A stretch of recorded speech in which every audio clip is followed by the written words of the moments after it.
pero qué mejor que charlar con un economista de acá de la región, Fernando Spoliansky, que nos va a dar detalles precisamente de estas conjeturas que uno se hace. ¿Es bueno o malo esta medida del gobierno? ¿Cómo le va? Buenas noches. Buenas noches. ¿Cómo están? Buenas noches para ustedes y la audiencia. Bueno, en principio hay que decir que es una receta muy antigua, que tiene miles de años, ¿no? Esto de aplicar precios máximos o precios congelados a una economía.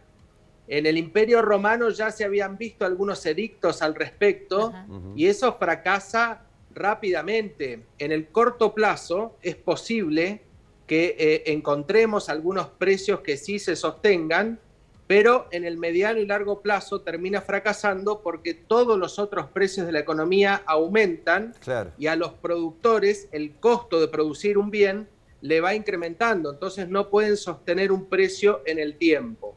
En definitiva, cada vez que los gobiernos han intentado un programa de precios máximos o precios congelados, en el mediano y largo plazo han producido desabastecimiento, porque los productores son muy poquitos, está concentrada la oferta, y en estos 1.432 productos que están incluidos en la resolución de la Secretaría de Comercio Interno, son solamente 13 empresas que lo proveen.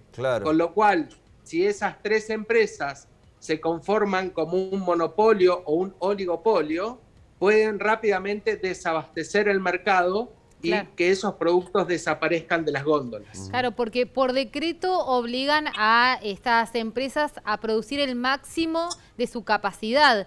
Pero ¿quién puede llegar a controlar o es factible que se realice un control de si realmente están haciendo esta producción al máximo o comienzan ellos mismos con este desabastecimiento?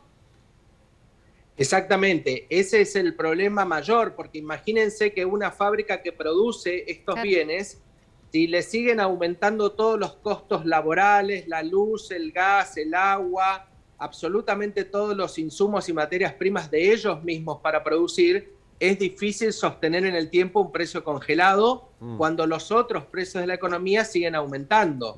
En la Argentina tenemos una presión devaluatoria muy fuerte también, que eso incluye o influye sobre los precios de nuestra propia economía.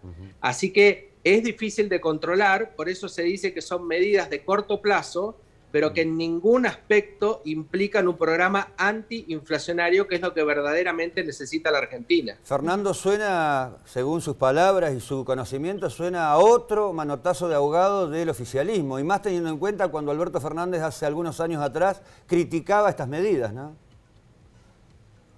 Sí, pareciera más ser una medida netamente electoral, ¿no es cierto? Ante la proximidad de las próximas elecciones del 14 de noviembre, aparecen estas medidas tanto de la expansión monetaria, es decir, de inyectar dinero en argentinas y argentinos a través de distintos planes o aumentos de asignaciones familiares o elevaciones del salario mínimo vital y móvil, aparecen más como medidas de carácter electoral que un programa económico que pueda sostenerse en el tiempo. Fernando, ¿cómo podemos pensar que esto se va a cumplir con una jornada como la de hoy en la que hubo un aumento en el dólar y se estima además que haya un dólar sin techo?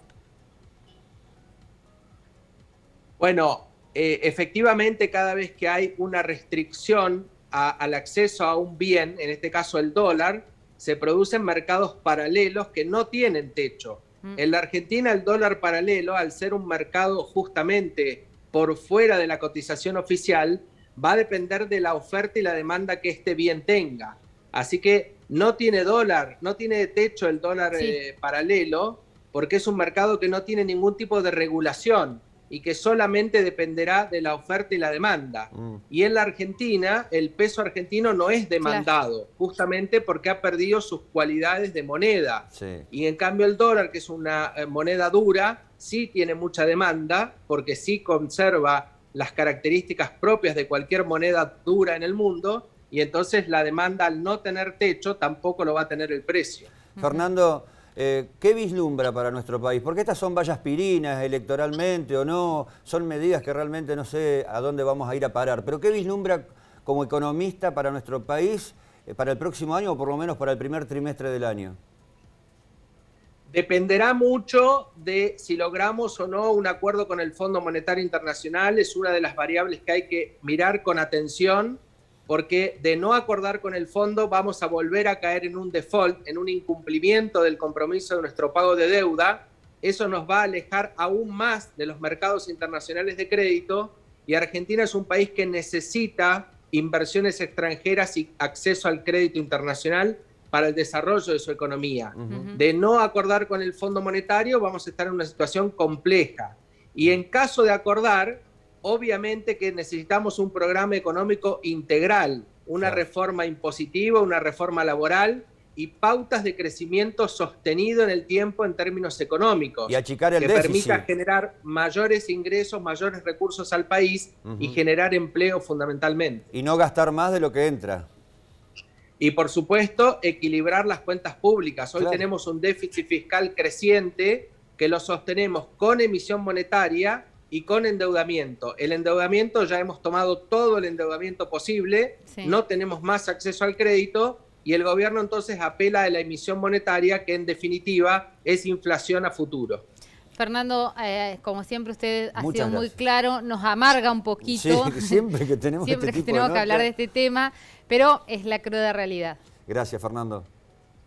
Gracias a ustedes, buenas noches.